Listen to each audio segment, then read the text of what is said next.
Doctor గారు, systolic murmur అనే condition ఎందుకు వస్తుంది? ఇది పుట్టుకతోనే ఉంటుందా? దీనికి చికిత్స ఉంటుందా? తెలియజేయండి అని అడుగుతున్నారు. ఈ ప్రశ్నకు డాక్టర్ గారి సమాధానం ఇప్పుడు చూద్దాం. ఇది చాలా సంతోషం అండి. మన వ్యూవర్స్ అందరికీ కూడా మెడికల్ నాలెడ్జ్ చాలా పెరిగిపోయింది. ఇంకా పర్టికులర్లీ సిస్టాలిక్ మర్మర్ అనే స్టేజ్లో క్వశ్చన్స్ అడుగుతున్నారంటే నాకు చాలా సంతోషంగా ఉంది ఒక విధంగా.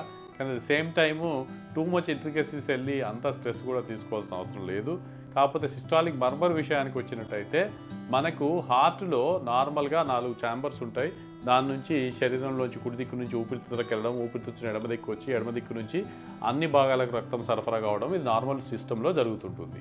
ఈ సిస్టంలో ఫ్లో విధానాలు నార్మల్ విధానంలో పోతే ఏదైనా అబ్నార్మల్ సౌండ్స్ ఉండవు. హార్ట్ బీటింగ్ లబ్డబ్ అనే సౌండ్స్ ఏదైతే అంటామో దాన్ని ఒకటి first heart sound, second heart సౌండే వినపడుతుంది.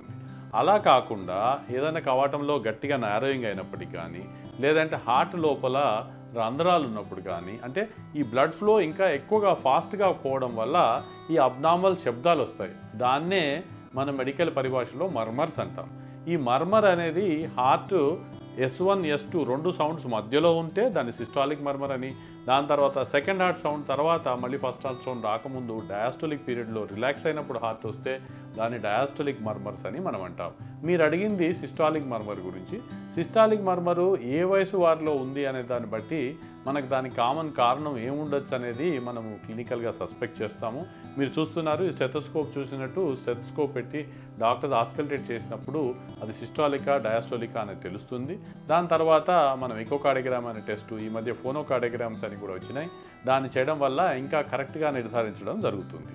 ఈ సిస్టాలిక్ మర్మర్ అనేది యంగ్ వయసులో పిల్లల్లో వస్తే కనుక హార్ట్తో పుట్టుకతో ఉన్న వెంట్రుకులర్ సెప్టల్ డిఫెక్ట్ అనే రంధ్రం వల్ల కూడా సిస్టాలిక్ మర్మర్ రావచ్చు. అలానే కాకుండా ఈ 10 ఏళ్ల తర్వాత 15-20 ఏళ్ల మధ్యలో వస్తున్నట్టయితే హార్ట్ లోపల మైట్రల్ వాల్వ్ అని, ట్రైకస్పిడ్ వాల్వ్ అని లీకేజెస్ వల్ల కూడా సిస్టాలిక్ మర్మరు రావచ్చు.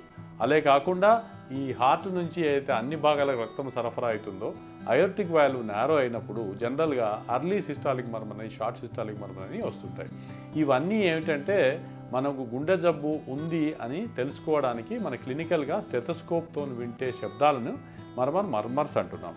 కానీ ఇవి అన్ని మంచి విషయం ఏంటంటే ఈ అట్లాంటి జబ్బు ఎందువల్ల మర్మర్ వస్తుందని చూసి డయాగ్నోస్ చేసి ఎకోకార్డియోగ్రామ్ టెస్ట్ చేసి దానికి ఒక రంధ్రం ఉంటే దాన్ని క్లోజ్ చేయొచ్చు, నారోయింగ్స్ ఉంటే దాని బలూన్తో డైలేట్ చేయొచ్చు.